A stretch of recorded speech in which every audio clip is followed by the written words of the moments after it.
ভেদ চ্যাপ্টারটির এর আগে আমরা 3টি ক্লাস নিয়েছি। আজকে এই ভিডিওতে আমরা আরও কিছু সমস্যা নিয়ে আলোচনা করব। চলো 9.3 অনুশীলনীর আমরা 11 নম্বর যে কোশ্চেনটি আছে এই কোশ্চেনটিতে যাব। A varies B, B varies C যদি এরকম হয় তাহলে তোমাকে প্রমাণ করতে বলেছে A Q B Q plus B Q C Q plus C Q A Q varies A B C into A Q plus B Q plus C Q এরকম। তো এই যে এ ভেরিজেস বি আছে, তাহলে এটাকে যদি আমরা সমান করতে চাই তাহলে তোমরা নিশ্চয়ই জানো যে এ সমান আমরা একটি ধ্রুবক দ্বারা গুণ করে সমান করে নিতে পারি। তাহলে কে ওয়ান বি আর বি সমান হয়ে যাবে কত, কে টু ইন্টু সি। হয়েছে? তোমরা অবশ্যই এখানে লিখবে যে কে ওয়ান কমা কে টু এগুলো হচ্ছে অশূন্য ভেদ ধ্রুবক। ঠিক আছে? তাহলে এখানে লক্ষ্য করে দেখো যে এ সমান এই যে কে ওয়ান ইন্টু বি আছে, বি এর মানটা আমি বসিয়ে দিচ্ছি কে two into C.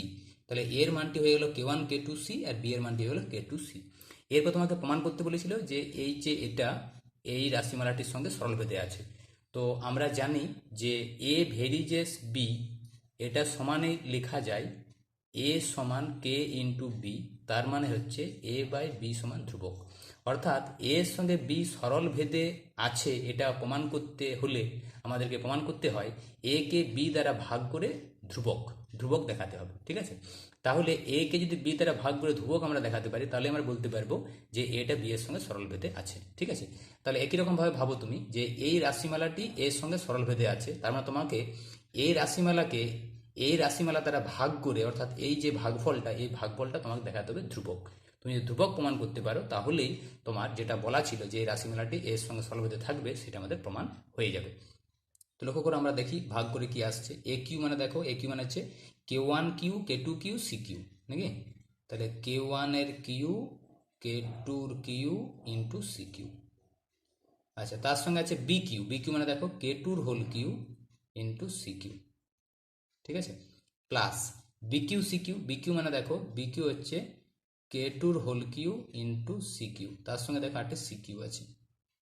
Plus CQ এ কিউ, সিকিউ তো কোনো মান নেই, মানে সি এর কোনো মান নেই, into A Q, A Q মানে হচ্ছে K one Q K two Q C Q, K one Q K two Q into C Q.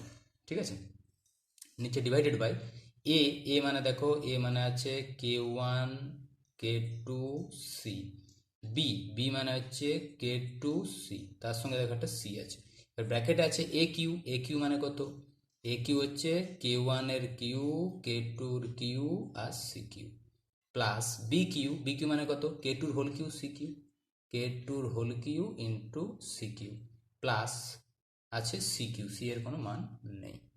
আচ্ছা, এরপর তুমি কী করবে দেখো, এখানে লক্ষ্য করো সি কিউ আর C Q C to the power six, এখানেও C Q C Q C to the power six, আবার এখানেও সি কিউ হচ্ছে C to the power six, এটা কমন নিই না। ঠিক আছে? তাহলে আমাদের ভিতরে কত পড়ে থাকলো, ভিতরে পড়ে থাকলো কে ওয়ানের Q into K two Q, আর কে টু কিউ হচ্ছে K two to the power six, plus এখানে দেখো সি টু দি পাওয়ার সিক্সটা আমরা কমন নিচ্ছি, তাহলে পড়ে আছে কত, পড়ে আছে কে টুর হোল কিউ, প্লাস এখানে দেখো সি টু দি পাওয়ার সিক্সটা কমন নিয়েছি, তাহলে এখানে পড়ে আছে কে ওয়ানের হোল কিউ ইন্টু কে টুর হোল কিউ। Bracket complete. এরপর এখানে লক্ষ্য করে দেখো এই ব্র্যাকেটের মধ্যে দেখো C Q C Q C Q তিনটাতে আছে, এটা কমনে বের করো। আর এখানেও দেখো C C C C Q, তাহলে সি কিউ, এখানেও সি কিউ বাইরে, ভিতর থেকেও একটা সি কিউ আসছে, তাহলে হয়ে গেল C to the power six. তাহলে এখানে বাইরে কত পড়ে আছে, বাইরে পড়ে আছে K one into K two square. দেখো কে ওয়ান আর K two K two square হলো। ঠিক আছে? এটা হলো। আচ্ছা, ভিতরে কি পড়ে আছে, ভিতরে পড়ে আছে কে ওয়ানের কিউ ইন্টু কে টুর হোল কিউ প্লাস কে টুর হোল কিউ প্লাস ওয়ান। এখন লক্ষ্য করে দেখো যদি আমি এই সি টু বা সি টু কেটে দিই, বাকি যা কিছু আছে সবগুলো কিন্তু কে ওয়ান এবং কে টু দিয়ে, অর্থাৎ কে ওয়ান কে টু ছিল অশূন্য ভেদ ধ্রুবক, তাহলে নিশ্চয়ই এই যে ফলাফলটা হবে এটাও কিন্তু একটা ধ্রুবকই হবে। ঠিক আছে? কারণ দেখো এই রাশিমালাটির মধ্যে লব বা হরের মধ্যে কোথাও কিন্তু এ বি সি বলে কোনো টার্ম নেই, তার মানে পুরোটা হয়ে যাচ্ছে ধ্রুবক। তাহলে এখন আমরা দেখতে পেলাম যে এই রাশিমালাটাকে এই রাশিমালা দ্বারা ভাগ করলে ধ্রুবক আসছে, তাহলে নিশ্চয়ই এটার সঙ্গে এটা কি ভেদে আছে, সরল ভেদে আছে। তাহলে তোমরা লিখে দিতে পারো অতএব A Q B Q plus B Q C Q plus C Q A Q, এটা varies A B C into A Q plus B Q plus C Q. ঠিক আছে? দেখো দিয়ে তুমি লিখো প্রমাণিত। তবে অঙ্কটি কিন্তু আমাদের হয়ে গেল, নিশ্চয়ই তোমরা বুঝতে পেরেছো। এরপর চলো আমরা যাব 12 নম্বরের যে অঙ্কটি আছে।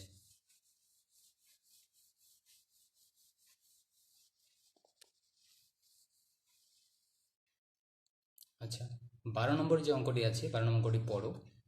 দেখো, এক্স ডেসিমিটার গভীর একটি কূপ খনন করার জন্য মোট ব্যয়ের এক অংশ এক্স এর সঙ্গে সরল ভেদে এবং অপর অংশ এক্স স্কোয়ারের সঙ্গে সরল ভেদে পরিবর্তিত হয়। হয়েছে? এরপরে কিছু ডেটা দেওয়া আছে। যদি 100 ডেসিমিটার এবং 200 ডেসিমিটার কূপ খনন করার জন্য যথাক্রমে 5,000 টাকা এবং 12,000 টাকা খরচ হয়, তাহলে 250 ডেসিমিটার গভীর যদি কূপ খনন করতে হয় তাহলে কত টাকা খরচ হবে? তাহলে আমরা ধরে নিলাম যে ধরি মোট ব্যয়,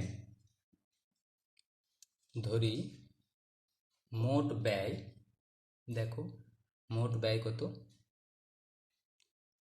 মোট ব্যয় সমান আমরা ধরে নিচ্ছি, ধরো কত ধরবো, কিছু একটা ধরো এ টাকা ধরলাম, ঠিক আছে, এম ধরে নাও। মোট ব্যয় হচ্ছে এম টাকা, ঠিক আছে। অতএব দেখো এখানে কি লেখা আছে, যে এই যে মোট ব্যয়টা এটা এক্স এর সঙ্গে সরল ভেদে, তাহলে এটা সমান লিখতে পারি Q1 এক্স প্লাস আরেকটি বলেছে অপর অংশটি এক্স স্কোয়ারের সঙ্গে সরল ভেদে, তাহলে K2 ইন্টু এক্স স্কোয়ার। নিশ্চয়ই বুঝতে পেরেছো যে মোট ব্যয়টা এক্স এর সঙ্গে সরল ভেদে একটা অংশ, আর অপর অংশ হচ্ছে এক্স স্কোয়ারের সঙ্গে সরল ভেদে, এই দুটো অংশের যোগফল হচ্ছে মোট ব্যয়টা, ঠিক আছে। এরপর দেখো এক্সটা কি আছে, এক্সটা ডেসিমিটার। আচ্ছা, এখন প্রথমে দেখো লক্ষ্য করো যে 100 ডেসিমিটার কূপ খননের জন্য 5,000 টাকা খরচ। তাহলে এখন তুমি কি লিখবে, যে এম সমান হচ্ছে টোটাল ব্যয়টা কত, 5,000 টাকা হচ্ছে, 5,000 টাকা হচ্ছে যখন এক্স এর মানটা হচ্ছে 100। মানে মোট ব্যয়টা যদি 5,000 টাকা হয় তখন দেখা যাচ্ছে যে 100 ডেসিমিটারে কূপ খনন করা যাচ্ছে। অর্থাৎ এক্স এর মানটা যদি 100 হয় তাহলে মোট ব্যয়টা 5,000। তাহলে অতএব এম এর মানটা তুমি যদি এখানে 5,000টি বসাও সমান K1 ইন্টু এক্স, এক্স এর মানটা তুমি 100 বসাও, plus K2 into x square, মানে 100 হোল স্কোয়ার মানে হচ্ছে তোমার 10,000। হলো? দেখো দুটো করে শূন্য বাদ দিয়ে দাও, তাহলে এটা হয়ে যাচ্ছে 50, এটা হয়ে যাচ্ছে K1, আর এটা হয়ে যাচ্ছে 100 K2, ঠিক আছে। এটাকে দিয়ে দাও তোমার 2 নম্বর। আবার দেখো বলা আছে যে 200 ডেসিমিটার কূপ খনন করার জন্য 12,000 টাকা খরচ হচ্ছে। তাহলে এম সমান হচ্ছে 12,000 যখন এক্স সমান হচ্ছে তোমার 200, বুঝেছে। তাহলে এখানে বসাও, এম এর জায়গাতে বসাবো কত, এম এর জায়গায় বসাবো তোমার 12,000 সমান K1 ইন্টু এক্স, তাহলে K1 ইন্টু হচ্ছে কত 200, plus K2 into x square মানে 200 স্কোয়ার মানে 2 দুগুণে 4, পেটে 4টে শূন্য, ঠিক আছে। আচ্ছা, তুমি দুটো করে শূন্য বাদ দিয়ে দাও, তাহলে এটা হয়ে যাচ্ছে 120 সমান এখানে দেখো 2K1, আর এখানে দেখো দুটো শূন্য বাদ দিলে 400 K2, ঠিক আছে। 2 দ্বারা ভাগ করে দাও, 2 দ্বারা ভাগ করলে হচ্ছে 60 সমান K1 প্লাস 200 K2। এটা তোমার কত নম্বর, এটা হচ্ছে 3 নম্বর। এখন 2 এবং 3কে তুমি যদি সমাধান করো, অর্থাৎ প্রথমে আমরা কি করব, 3 থেকে 2টাকে বাদ দিয়ে দেবো। তাহলে 3-এ কত আছে, 3-এ দেখো K1 প্লাস 200 K2, তার থেকে বিয়োগ K1 প্লাস 100 K2, তাহলে K1 আর K1 বিয়োগ করলে কেটে যাবে। 200 K2 থেকে 100 K2 বাদ দিলে কত হয়, 100 K2 হয়। তাহলে 100 K2 ইকুয়াল টু 60 থেকে 50 বাদ দিলে হয় 10, তাই না। তাহলে K2 সমান হয়ে যাচ্ছে 10/100 ইকুয়াল টু হয়ে যাচ্ছে 1/10। এটা কেটুর মান হয়ে গেল। তাহলে এই কেটুর মানটা যদি আমরা এখানে বসিয়ে দিই 2 নম্বরে, লিখবে 2 নম্বর থেকে 50 সমান K1 প্লাস 100 ইন্টু K2, তাহলে 100 ইন্টু K2-র মানটা হচ্ছে 1/10, ঠিক আছে। তাহলে দেখো এটা হচ্ছে 50 সমান K1 প্লাস 10 10 100, এটা হয়ে গেল 10। তাহলে K1 সমান এই 10টা দিয়ে গেলে বিয়োগ হয়ে যাবে, তাহলে 50 থেকে 10 বাদ দিলে হচ্ছে 40। তাহলে K1 এর মানটি হয়ে গেল 40 আর K2-র মানটি হয়ে গেল 1/10। এই দুটি মানকে আমরা 1 নম্বর সমীকরণে বসিয়ে দেবো, ঠিক আছে। লেখো 1 নম্বর সমীকরণ থেকে পাই। দেখো লিখবে অতএব 1 থেকে একে কি ছিল, এম সমান K1 ইন্টু এক্স, K1 এর মানটা কত, K1 এর মানটা 40, তাহলে 40 ইন্টু এক্স, তাহলে এটা হয়ে গেল 40 into x plus K2 into x square, K2 মানে হচ্ছে 1/10, তাহলে এটা হচ্ছে 1/10 ইন্টু এক্স স্কোয়ার, ঠিক আছে। তাহলে এ হচ্ছে আমাদের এক্স এর সঙ্গে এম এর একটা রিলেশন পাওয়া গেল, এটাকে আমি 4 নম্বর দিয়ে দিচ্ছি। এরপর তুমি কোশ্চেনটাতে যাও যে 250 ডেসিমিটার গভীর কূপ খনন করার জন্য কত টাকা ব্যয় হবে। তার মানে এখন এক সমান যদি 250 হয়, ঠিক আছে, এক সমান 250 হলে, এক সমান 250 হলে তাহলে দেখো তো এম সমান কত আসছে, তাহলে 40 গুণিত 250 প্লাস 1/10 গুণিত এক্স স্কোয়ার মানে 250 হোল স্কোয়ার, ঠিক আছে। তাহলে এটা দেখো 25 4 হচ্ছে 100 আর দুটো শূন্য মানে 10,000 প্লাস এখানে দেখো 25 25 আসছে 625 আর দুটো শূন্য ডিভাইডেড বাই একটা, তার মানে এটা হয়ে যাচ্ছে 10,000 প্লাস 6,250, একটা শূন্য বাদ চলে যাচ্ছে, তার মানে তোমার হয়ে যাচ্ছে 16,250, ঠিক আছে। তাহলে লাস্টে কি তোমার উত্তর লিখবে যে কূপটি যদি 250 মিটার গভীর হয় তাহলে তোমার খরচ হয়ে যাবে 16,250 টাকা, ঠিক আছে। নিশ্চয়ই বুঝতে পেরেছ। চলো আমরা পরের অঙ্কটাতে যাব। 13 নম্বর যে অঙ্কটি আছে, 13 নম্বর অঙ্কটি তোমরা দেখো কি বলতে দিয়েছে। 13 নম্বর অঙ্কটি দেখো, 13 নম্বর অঙ্কটি দেখো কি বলতে চেয়েছে। চোঙের আয়তন ভূমির ব্যাসার্ধের দৈর্ঘ্যের বর্গের এবং উচ্চতার সঙ্গে যৌগিক ভেদে আছে, বুঝেছি। তাহলে কি কি জিনিস ধরা আছে ধরতে হবে, দেখো ধরি চোঙের ব্যাসার্ধ সমান হচ্ছে আর একক, যেহেতু কোনো একক বলা নেই, বুঝেছে। আচ্ছা, উচ্চতা সমান হচ্ছে এইচ একক, আর আয়তন, আয়তন সমান হচ্ছে ভি ঘন একক, বুঝেছি, লিখে নিলাম। এখন যে কন্ডিশনটি বলা আছে সেই কন্ডিশনটি আমাকে কিন্তু এখানে ফলো করতে হবে, যে আয়তন যেটা ভি সেটা কার সঙ্গে যোগী ভেদে আছে, ব্যাসার্ধের দৈর্ঘ্য, ব্যাসার্ধের দৈর্ঘ্য হচ্ছে আর, আর কি বলা আছে এবং উচ্চতা, হয়েছে।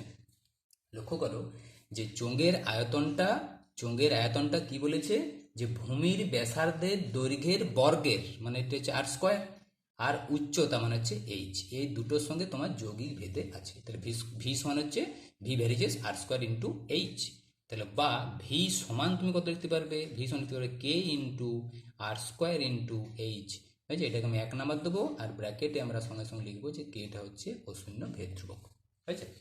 এখন সমস্যাটি হচ্ছে যে দুটি চোঙ বলা আছে, দুটি চোঙ, তোমাদের এখানে আমি ছোট্ট করে ছবি দেখাই, দেখো দুটি চোঙ বলা আছে,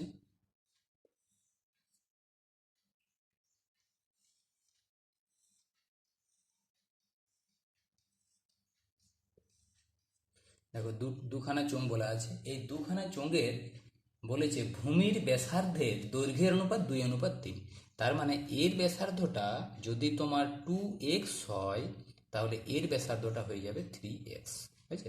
তুমি লিখবে যে ধরি প্রথম চোঙটির ব্যাসার্ধ 2x একক এবং দ্বিতীয় চোঙটির ব্যাসার্ধ 3x একক, ঠিক আছে।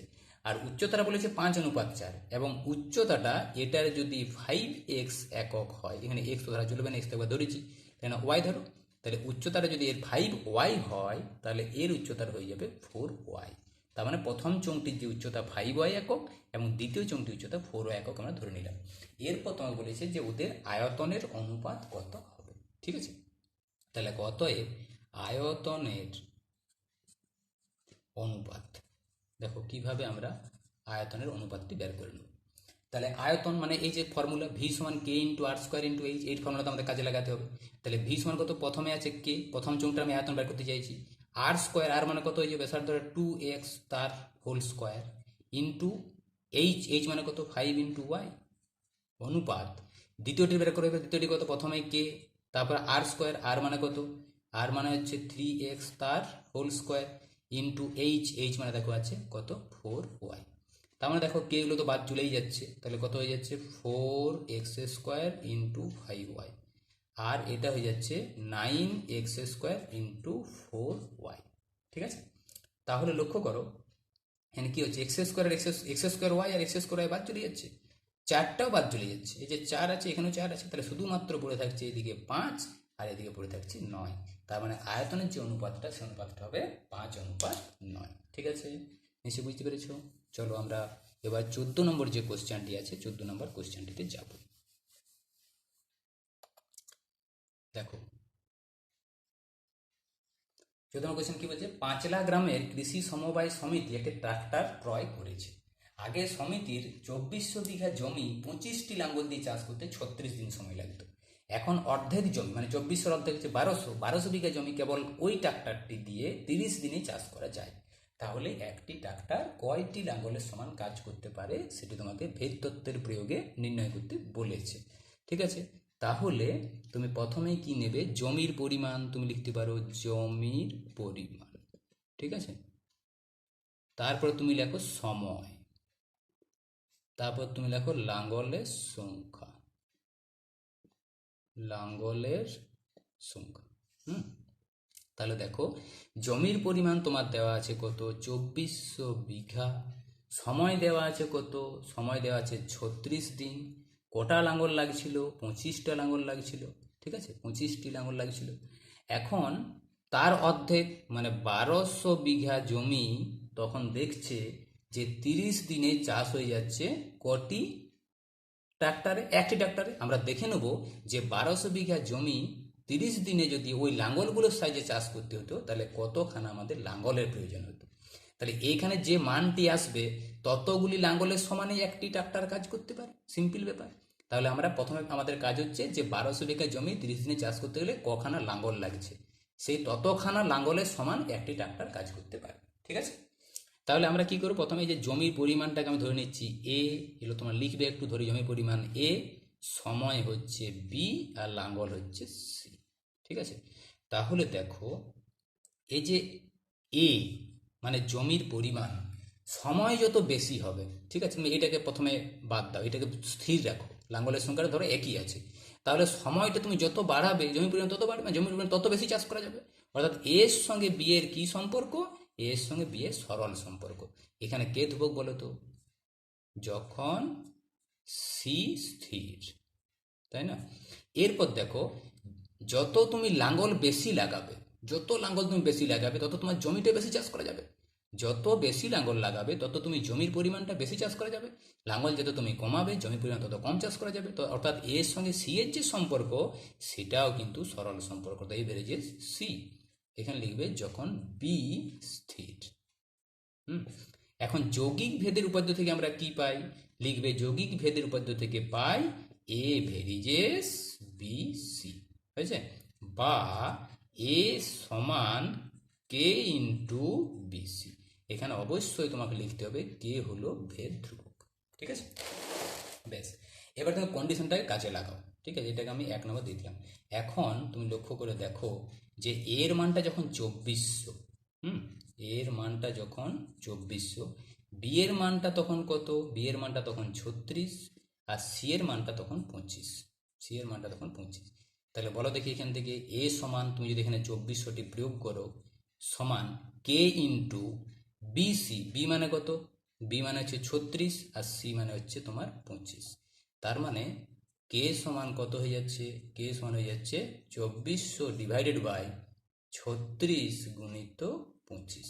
ঠিক আছে, তাহলে 2400 ডিভাইডেড বাই 36কে যদি তুমি 25 দ্বারা গুণ করো তাহলে তুমি পেয়ে যাবে 900।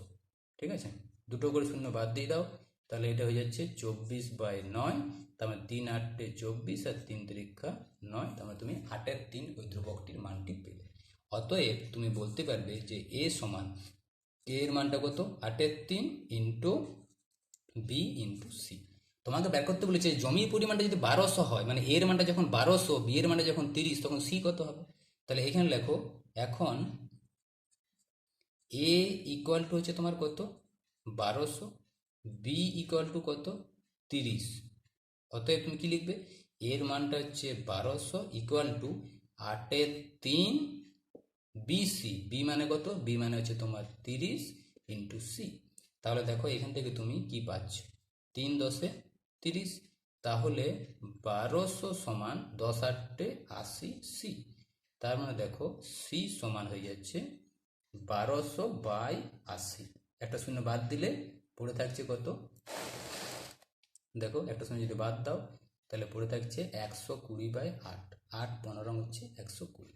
ঠিক আছে, তাহলে দেখো যে সি সমান পাওয়া গেল 15, অর্থাৎ এই জায়গাটা তুমি পাচ্ছ কত 15, অর্থাৎ 1200 বিঘা জমি 30 দিনে যদি চাষ করতে হয় তাহলে 15খানা আমার লাঙ্গলের প্রয়োজন হচ্ছে। যে কাজটা একটা ট্রাক্টরেই করা হয়েছিল, একটা ট্রাক্টরেই করতে পেরেছিল আর কি। তার মানে একটি ট্রাক্টর 15টি লাঙ্গলের সমান কাজ করতে পারে। ঠিক আছে, নিশ্চয়ই বুঝতে পেরেছো। আচ্ছা, এরপর আমরা 15 নম্বর যে কোশ্চেনটি আছে 15 নম্বর কোশ্চেনটিতে যাব।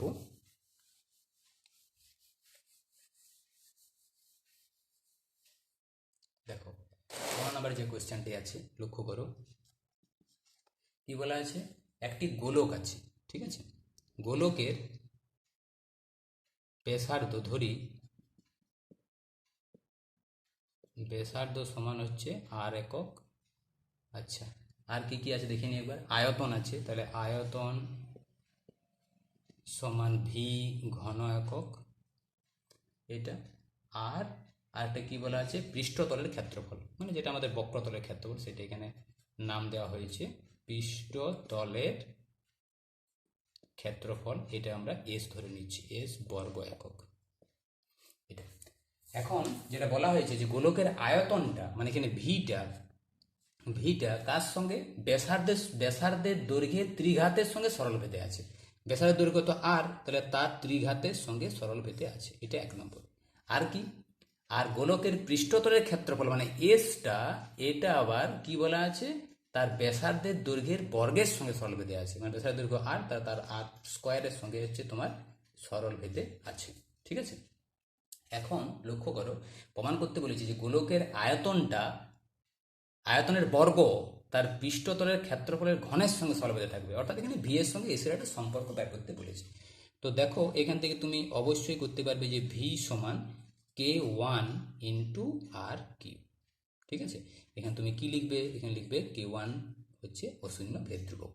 একই রকমভাবে তুমি এখানে এস সমান কত লিখতে পারবে, এস সমান লিখবে K2 ইন্টু আর স্কোয়ার। ঠিক আছে, এখানে অবশ্যই তুমি লিখবে K2 হলো কি, অশূন্য ভেদ ধ্রুবক। এখন দেখো, যদি আমি এই ভিটাকে স্কোয়ার করে দিই, ঠিক আছে, তাহলে কত পাবো, তাহলে পাবে K1 এর square into R to the power 6। আর এই এসটাকে যদি আমরা ঘন করে দিই তাহলে কত পাবো, K2 whole Q into R to the power 6। ঠিক আছে, তাহলে এখন তুমি কি করবে, যে ভি স্কোয়ারকে এক্স কিউ দ্বারা ভাগ করে দেবে। তাহলে এখানে আছে K1 এর square into R to the power 6, আর এখানটায় তুমি পেয়ে যাবে K2 whole Q into R to the power 6। R to 6টা কেটে যাচ্ছে, তাহলে K1 এর square by K2 whole Q, এটা সমান কিন্তু একটা ধ্রুবক হয়েছে, যেহেতু K1 K2 ধ্রুবক ছিল, তার মানে ভি স্কোয়ার সমান ওই যে ধ্রুবকটা, ধ্রুবক গুণিত এস কিউ। তার মানে তুমি এখান থেকে কি পাচ্ছ সম্পর্কটা, ভি স্কোয়ার ভেরিজেস, ধ্রুবকটা যে তুলে দিয়ে ভেরিজেশন চলে আসবে, ভেরিজেস S Q.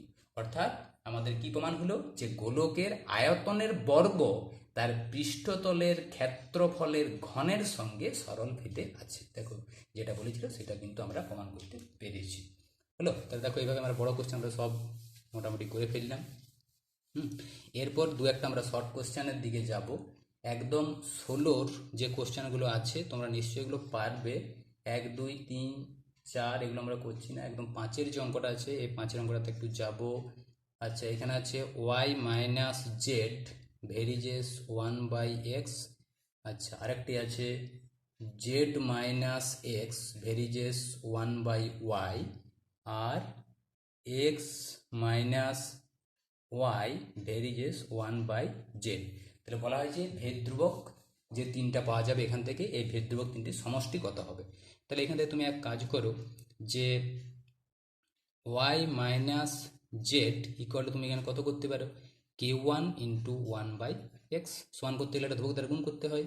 Z minus x এটা তুমি লিখতে পারো K2/y, আর এক্স মাইনাস ওয়াই সমান তুমি লিখতে পারো K3/z।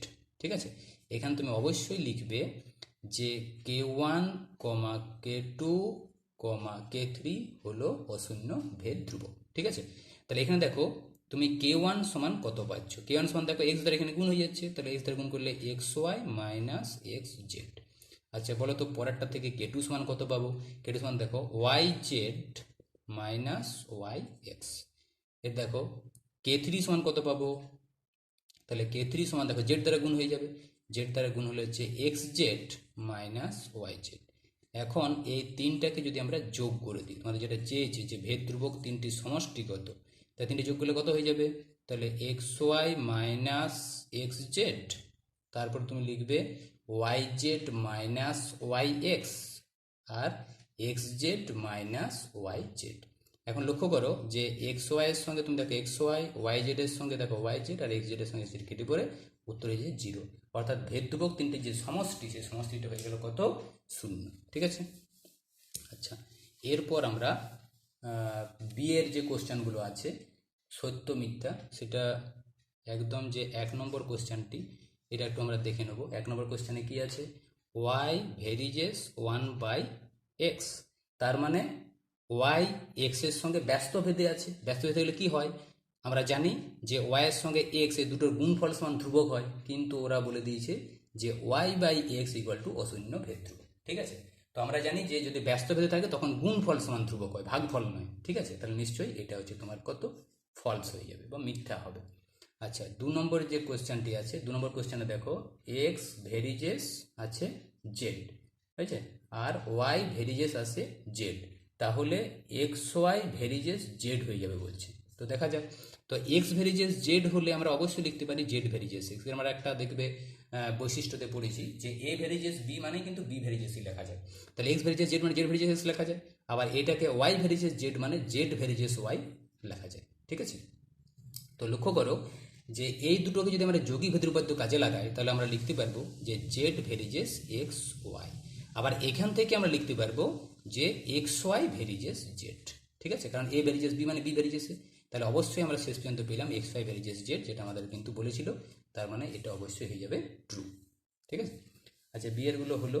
এবারে দেখো সি এ কিছু শূন্যস্থান পূরণ আছে। ঠিক আছে, তাহলে সি এ আমরা চলে যাব। সি আছে শূন্যস্থান পূরণের কিছু অঙ্ক। দেখো এক্স ভেরিজেস 1/y, এটা দেখো 1 নম্বর যে কোশ্চেনটা, আর ওয়াই ভেরিজেস আছে 1/z, তাহলে এক্স ভেরিজেস কত হবে এটা লিখতে বলেছি, এক্স ভেরিজেস কত হবে। তো এখান থেকে আমরা কি লিখতে পারি, এটা লিখতে পারি এক্স সমান k1 ইন্টু 1/y, আর ওয়াই সমান আমরা কত লিখতে পারি, ওয়াই সমান লিখতে পারি k2 ইন্টু 1/z, যেখানে তুমি অবশ্যই লিখবে k1, k2 হলো অশূন্য ভেদ ধ্রুবক। এই যে ওয়াইয়ের মানটি আমরা এখানে কিন্তু বসিয়ে দেবো, নিচে ওয়াই ছিল, ওয়াই মানে কত, ওয়াই মানে হচ্ছে তোমার k2/z, তাই না, তাহলে এটা যদি আমরা k2/z বসিয়ে দিই তাহলে এটা কত হয়ে যাবে, k1 জেড উপরে চলে গেল, নিচে কিন্তু থেকে গেল k2, এটা হচ্ছে এক্স সমান।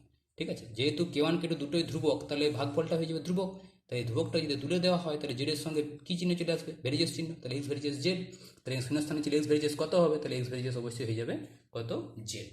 ঠিক আছে, আচ্ছা 2 নম্বর যে কোশ্চেন বলা আছে এক্স ভেরিজেস ওয়াই হলে X to the power N varies dash. তো আমরা জানি যে এক্স ভেরিজেস যদি ওয়াই হয় তাহলে দুদিকে একই পাওয়ার নেওয়া যায়, এটা আমরা প্রমাণও করেছি আগের ভিডিওতে, যে X to the power N varies Y to the power N, আমরা দুদিকে আমি এন পাওয়ার নিয়ে নিলাম, তাহলে X to the power N varies হয়ে যাবে কত, Y to the power N. আচ্ছা 3 নম্বরে যাও, দেখো এক্স ভেরিজেস ওয়াই, আরেকটা বলা আছে যে এক্স ভেরিজেস জেড, তাহলে তোমাকে বলেছে যে ওয়াই প্লাস জেড এটা ভেরিজেস কত হবে। ঠিক আছে, তো লক্ষ্য করো এক্স ভেরিজেস ওয়াই এটা মানে আমি লিখতে পারি যে ওয়াই ভেরিজেস এক্স, আবার এক্স ভেরিজেস জেড এটা মানে লেখা যায় জেড ভেরিজেস এক্স। ঠিক আছে, তাহলে দেখো যে ওয়াই সমান আমি কত লিখতে পারি, ওয়াই সমান লিখতে পারি আমি k1 ইন্টু এক্স, আর জেড সমান আমি কত লিখতে পারি k2 ইন্টু এক্স। অবশ্যই তুমি এখানে লিখবে k1, k2 এগুলো হচ্ছে অশূন্য ভেদ ধ্রুবক। ঠিক আছে, এখন এই দুটোকে যদি আমরা যোগ করে দিই তাহলে কত পাবো, Y plus Z equal to k1 X plus k2 X. তাহলে দেখো ওয়াই প্লাস জেড, এখানে যদি আমি এক্সটাকে কমন নিয়ে নিই তাহলে k1 প্লাস k2, তাহলে এই যে এটা তো একটা ধ্রুবক, যেহেতু কেন কেটে ধ্রুবক ছিল, তাহলে ওয়াই প্লাস জেড এটা ভেরিজেস চিহ্ন চলে আসবে এক্স, যদি আমি ধ্রুবকটাকে তুলে দিই। তাহলে এখানে প্রশ্ন করা ছিল যে ওয়াই প্লাস জেডটা ভেরিজেস কত হবে, তাহলে ভেরিজেস কত হয়ে গেল, এক্স হয়ে গেল, এই যে এক্স এর মান। ঠিক আছে, আচ্ছা এরপর দেখো 17 যে কোশ্চেনগুলো আছে এগুলো নিশ্চয়ই তোমরা করতে পারবে। প্রথম দিকের কোশ্চেন তো খুবই সহজ আছে, আমরা শুধুমাত্র এখানে একটা কোশ্চেন করে দেবো। চলো 5 নম্বর যে কোশ্চেনটা আছে একটু দেখা যাক। বি ভেরিজেস আছে এ কিউ, ঠিক আছে, বি ভেরিজেস এ কিউ। এখানে লক্ষ্য করে দেখো যে বিটা কেমনভাবে পরিবর্তিত হচ্ছে, এর ভ্যালুর ঘনমূলের সঙ্গে, মানে এর যে মান তার ঘনমূল নয়, ঘন ঘন আর কি। তাহলে এর যে ঘন তার সঙ্গে বিটা কিন্তু পরিবর্তন হচ্ছে, মানে সরলভেদে পরিবর্তন হচ্ছে। তাহলে এখানে বলা আছে যে এর যে বৃদ্ধি, সেই বৃদ্ধিটা হচ্ছে 2:3 অনুপাতে, অর্থাৎ 2/3 এরকম আকারে, ঠিক আছে, 2/3, 4/6 এরকমভাবে এটা পরিবর্তন হচ্ছে। তাহলে বিটা তখন কিভাবে পরিবর্তন হয়ে যাবে? তাহলে বিটা পরিবর্তন হয়ে যাবে এর ঘনমূলের আকারে, ঠিক আছে, এ ঘনমূল বলছে আবার ঘনের আকারে। তাহলে দেখো, তাহলে এর মানে যদি আমি এখানে বসাই, তাহলে 2/3 যদি বসানো হয় তাহলে এটা কত হয়ে যাবে, 2/3 হোল কিউ আছে তো, তাহলে এটা হয়ে গেল 8/27। ভালো করে বোঝার চেষ্টা করো যে এর যে মানটা সেটা 2:3 এই অনুপাতে পরিবর্তিত হচ্ছে, মানে 2/3, 4/6 এরকম জানো যেভাবে অনুপাত হয়, ঠিক আছে, যেমন 2/3, তোমার এটা 4/6, আবার তুমি যদি 3 দিয়ে গুণ করো, 3×2=6, 3×6=9, সবগুলোকে কাটারি করলে 2/3 আসবে, 2×2=4, 2×3=6, 3×2=6, 3×3=9। তার মানে লক্ষ্য করে দেখো এইভাবে যদি পরিবর্তন হতে থাকে তাহলে বিয়ের মানটা কীভাবে পরিবর্তন হচ্ছে, এর মানটার ঘনের সঙ্গে, অর্থাৎ এর মানটা যেটা সবচেয়ে ছোটো সেটাই তুমি বসাও, কারণ এগুলো বসালে একই আসবে, কাটারিগুলো 2/3 আসছে। তাহলে 2/3 যদি হোল কিউ এখানে করা হয় তখন পাচ্ছ 8/27। তাহলে বিয়ের যে মান বা বিটা কীভাবে পরিবর্তন হবে, বিটা পরিবর্তন হবে বা বৃদ্ধি পাবে কী অনুপাতে, 8:27 এই অনুপাতে, ঠিক আছে। নিশ্চয়ই তোমরা বুঝতে পেরেছো। এইভাবে তোমরা অঙ্কগুলো প্র্যাকটিস করে দেখো, ভেদ চ্যাপ্টারটি খুব সহজ হয়ে যাবে, ঠিক আছে। চলো আজকে পর্যন্ত।